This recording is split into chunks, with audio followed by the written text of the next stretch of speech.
Breaking news చూస్తున్నాం. ఏపీలో మొత్తం 26 మంత్రి పదవులున్నాయి. అయితే ప్రస్తుతం 25 మందితోనే చంద్రబాబు కేబినెట్ ను తీర్చిదిద్దారు. అందులో జనసేనకు 3, బీజేపీకి 1 స్థానం దక్కింది. ఆ మిగిలిన 1 స్థానం ఎవరికి దక్కుతుంది అనే చర్చ మొదలైంది.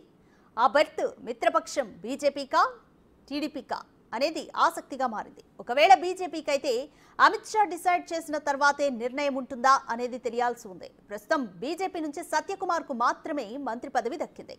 బీజేపీకి ఇవ్వకపోతే టీడీపీలోని అసంతృప్తులకు ఆ బెర్త్ ఇస్తారా అనేది డిసైడ్ కావాలి.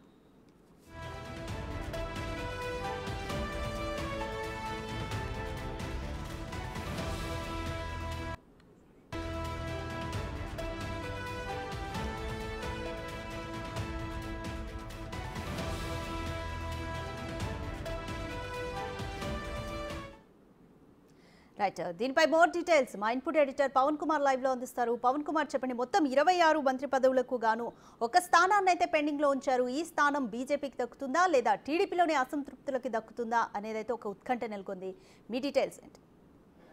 ప్రస్తుతం ఇదే చర్చనీయాంశంగా మారింది. వాస్తవానికి అటు బీజేపీ 8 సీట్లు 8 శాసనసభ స్థానాల్లో గెలిచింది. అటు జనసేన 21 శాసనసభ స్థానాల్లో గెలిచింది. జనసేనకు 4 మంత్రివర్గంలో 4 స్థానాలు కేటాయించారు. ఇక బీజేపీకి మాత్రం సుదీర్ఘ చర్చల తర్వాత కేవలం సత్యకుమార్కు మాత్రమే అక్కడ చోటు దక్కింది. అయితే మొదటి నుంచి కూడా అటు విష్ణుకుమార్ రాజు ఆశావాహులుగా ఉన్నారు, విశాఖ నుంచి గెలుపొందారు. అంతేకాకుండా సృజనా చౌదరి విజయవాడ వెస్ట్ నుంచి ఆయన గెలుపొందారు. ఆయన కూడా మంత్రివర్గంలో చోటును ఆశిస్తూ ఉన్నారు. కానీ నిన్న అమిత్ షాతో చర్చలు జరిపిన తర్వాత కేవలం అటు ఒక సత్యకుమార్ను మాత్రమే, యాదవ్ సామాజిక వర్గానికి చెందిన సత్యకుమార్ను మంత్రివర్గంలో చేర్చారు.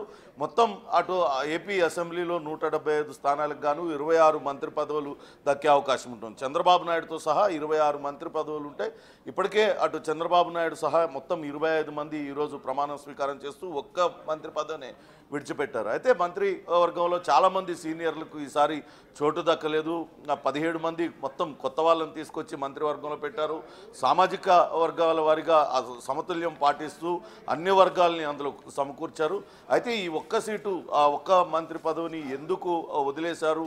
అది బీజేపీ కోసం వదిలేశారా, లేకుంటే టీడీపీలో ఉన్న సీనియర్లు అసంతృప్తులు ఎవరైనా ఉంటే వాళ్ళని అకామిడేట్ చేయడం కోసం వదిలేశారా అన్నది ప్రస్తుతం రాజకీయంగా చర్చనీయాంశంగా మారింది. ఒకసారి మంత్రివర్గం కనుక మనం చూసినట్లయితే ఎస్సీ మాల సామాజిక వర్గానికి సంబంధించిన డోలా బాలవీరాంజనేయ స్వామి, ప్రకాశం జిల్లాకు చెందిన ఆయనకు అక్కడ ఆయన చోటు దక్కింది. అట్లనే ఎస్సీలోనే మాదిగ సామాజిక వర్గానికి చెందిన వంగల్పూడి అనితను కూడా అందులో చేర్చారు. ఇక గుమ్మడి సంధ్యారాణి ఎస్టీ సామాజిక వర్గానికి సంబంధించిన ఆమెను కూడా మంత్రివర్గంలో చోటు దక్కింది.